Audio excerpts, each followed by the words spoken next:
Hello, dear students. It's me, Shokhista Khakimova. Today I would like to conduct oral and written translation practice. The theme of our lesson, translation of lexical units in literary texts. In this lesson, we will learn specific features of translation of lexical units, examining their types, functions, and challenges they pose for translators. I have warming up questions for you. How often do you read foreign writers' books? Do you read them in the original variant or translated? Actually, translators open virtual world for you that is created on the pages of the books. Translation plays an important role in bridging the gaps between cultures and nations. Literary translation in particular helps these different nations reach a universal culture on common ground. It suddenly turns out that the translator of literary works is actually a writer who particularly rewrites the book and recreates it for the reader, and here you not be able to do it without writer's gift. It is obvious. That is why we should master the language. To have a great translated book, translators need excellent insights into literature and subject matter expertise to guarantee the accuracy of the knowledge that the writer wants to share. It cannot be compared with translation of business negotiations, as the official phrases must give the information the other person expects. It is not like interpretation where rapid response and the exact words are most important, but the absence of harmony is quite forgivable. Literary translation of any language has to be done in that way so that the atmosphere of the story, the author's styles, has been preserved to the full. So, as you see, for translators, they need to be more skillful and very accurate in order to convey the author's idea. The process of the basic steps of the process of literary translation occurs in the following steps. So, read the original book. Imagine you would like to translate Adventures of Tom Sawyer, written by Mark Twain. And the next step is to translate to the target language. So, after translating, the most important task is to editing.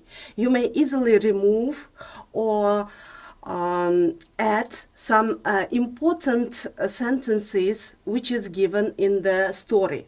So, proofreading also very important process, because we can miss some mistakes or punctuations, and that is why we need accurately to look through the missed mistakes or errors. Stop publishing. Finally, we can stop to publishing and make ready our translated novel or story. So, it is obvious to come across while translating different kind of difficulties. Especially when we work with the paragraphs and texts, I have a question for you. What context clues do you use in order to understand or identify the word meanings? Misunderstanding some words can be reason to cannot convey the right meaning of the word which is given in the context. So it is very important to know the types and functions of the words. So, types and functions of the words can be denotation and connotation, symbolism and imagery, emotional impact, character development.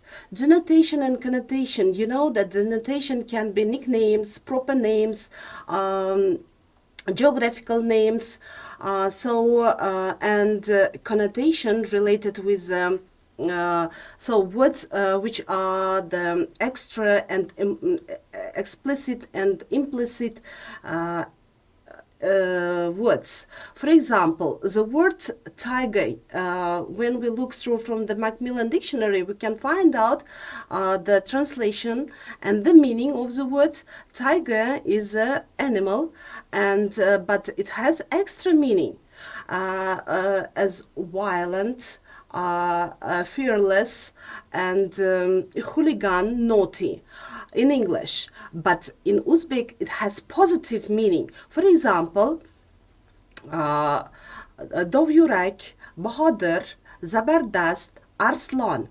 So, do you see the connotation plays very important role for the translators. So they should be aware while translating, and they should pay attention to such kind of words.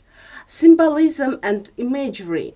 Lexical units can be filled with symbolism and evoke vivid imagery, requiring translators to capture the intended effect in the target language.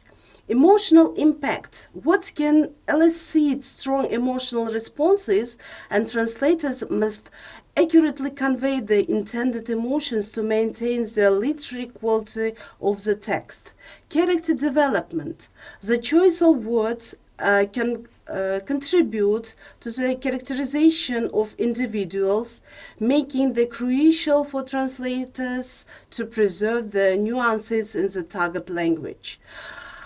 So it is clear with the types and functions, so very important to follow them for translators. Ambiguity and translation. So word choice is really problematic for translators. What often possesses multiple meaning that may not directly translate into the target language. Translators face the challenge of selecting the most appropriate interpretation while considering the contextual clues, the research and resources, wordplay and puns. So, contextual clues.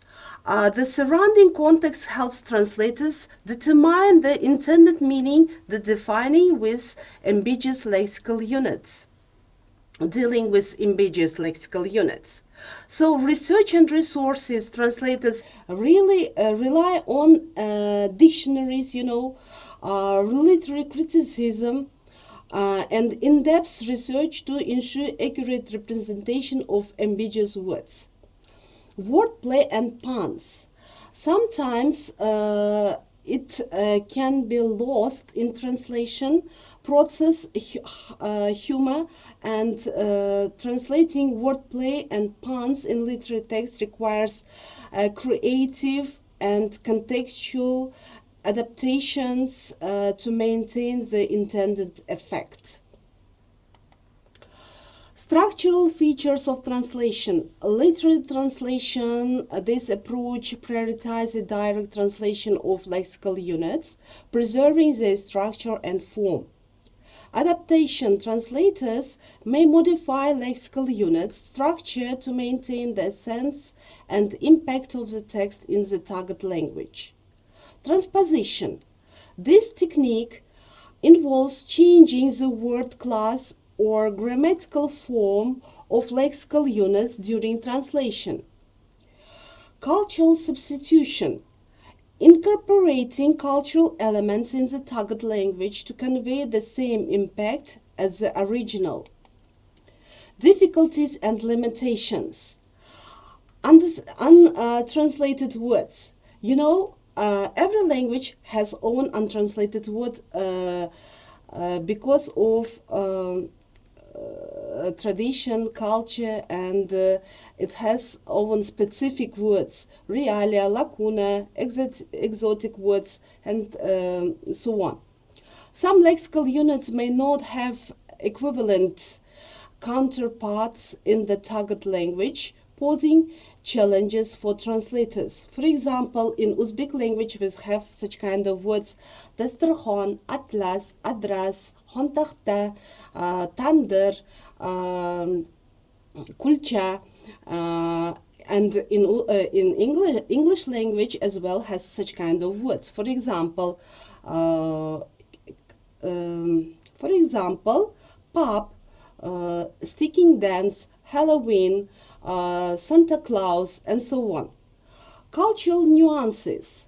So, cultural nuances, references, and idiomatic expressions requires careful consideration to ensure accurate translation. So, idioms, phraseological units can be difficult while translating. For example, we should try to give the equivalents in translation. For example, such kind of idioms: when the pig flies, it means never. Yes? Let's try to give equivalent. Tuyaning dume yerge tekkende. And let's find out in Russian language the equivalent of this idiom. Когда рак на горе свистнет. Do you see? We try to fulfill the idiom and to give the equivalent in the target language, into the target language. So meta and rhythm, poetic meta and rhythm present difficulties when preserving the musicality of the text in the translation. Textual translation context plays significant role in the understanding and translating lexical units, employs various strategies to ensure the accurate representation of the original text meaning within the specific context. Literal translation, translating literally to preserve an accurate representation of the source text. Free translation, adapting translation to the best convey the intended meaning even if depends from the literal rendition. Cultural adaptation, modifying the translation to reflect cultural nuances and make it more relatable to the target audience. So, the most important part in translation, we should be aware about the strategies of translating lexical units. Equivalence, striving for the closest possible match between the source and target language while considering cultural and linguistic differences. Compensation, addressing the loss or gain of meaning in one area of the text by emphasizing or mitigating in another part. Paraphrasing, restructuring the lexical units to provide a more detailed or simplified explanation in the target language. So sometimes we need paraphrase some text in order to make more clear.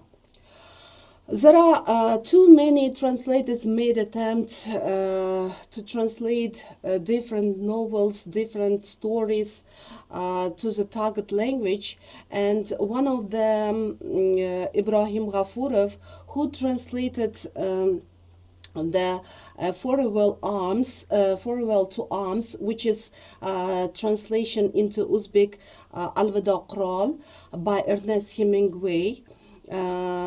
Let's look through the 15th sentence, and they're given such kind of a sentence: you look healthy as a goat.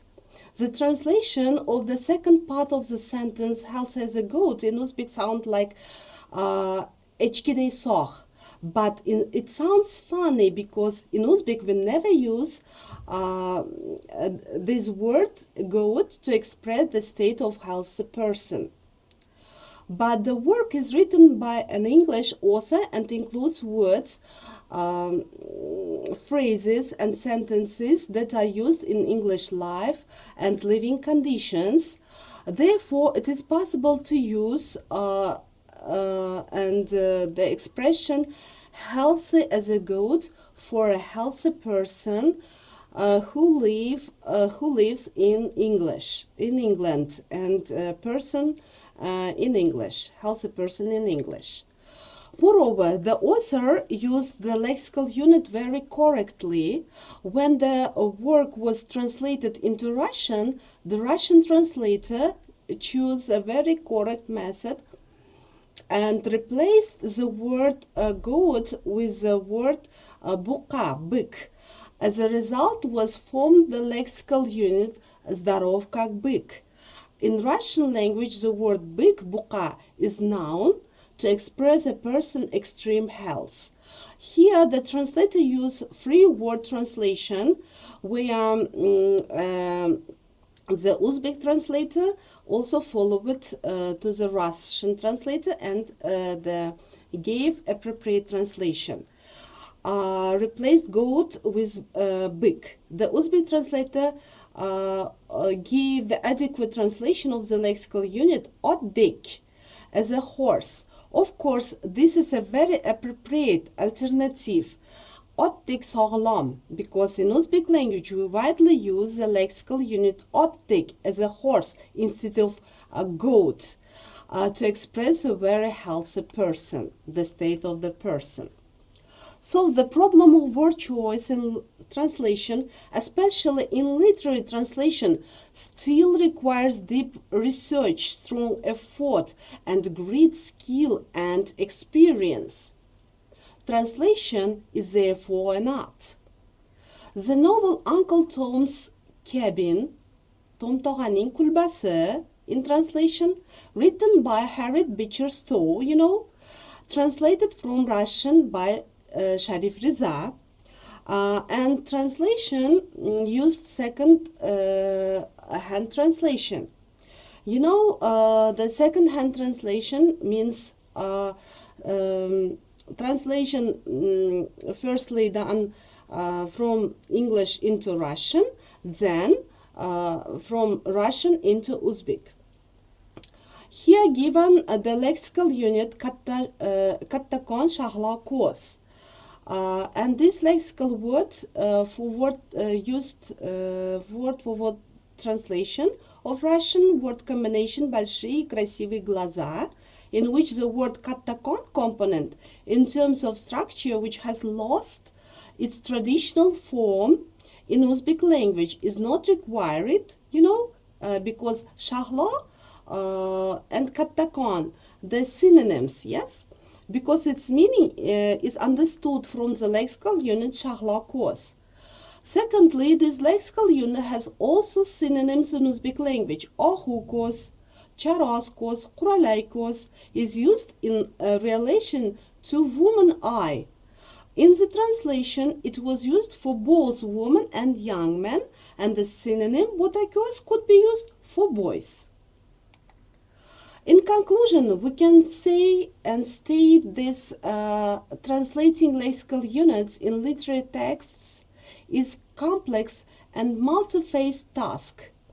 It requires not only linguistic proficiency but also a deep understanding of culture, cultural nuances, and literary techniques. By employing various strategies and considering the specific context, translators can successfully convey intended meaning and impact of these lexical units to a new audience. Thank you for following my lesson, and as a home task, here given following exercise, translate the following idioms and phrases into Uzbek and Russian language. Try to give the equivalent of the given idioms and phrases, and here given the references. From the references, you may find out more information about lexical units in literary translation.